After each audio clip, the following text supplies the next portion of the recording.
সম্মানিত দিনী ভাই ও বোন, আপনি হয়তো ঋণে জর্জরিত, লক্ষ লক্ষ কোটি কোটি টাকা ঋণ করে ফেলেছেন, ঋণ পরিশোধ করতে পারছেন না, ঋণের কারণে রাতে ঘুমাতে পারেন না, সারাদিন দুশ্চিন্তা আর পেরেশানিতে ডুবে থাকেন।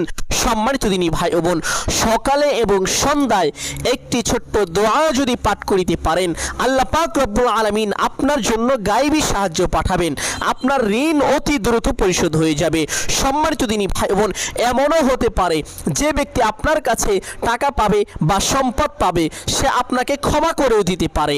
সম্মানিত দিনী ভাই বোন, এমন অনেক হয়েছে, আমার সঙ্গেও হয়েছে, আমি নিজেও এই আমলটি করেছিলাম, এই আমলের ফলাফল আমি পেয়েছি আলহামদুলিল্লাহ। আমি অর্ধ লক্ষ টাকা ঋণ ছিলাম, আল্লাহ পাক রব্বুল আলামিন এই ঋণ পরিশোধ করার তৌফিক আমাকে দান করেছেন, যা আমার জন্য একেবারেই কষ্টনীয় ছিল, বিপজ্জনক ছিল। অতএব সম্মানিত দিনী ভাই বোন, আমাকে যেহেতু আল্লাহ পাক রব্বুল আলামিন সাহায্য করেছেন, আপনাদেরকেও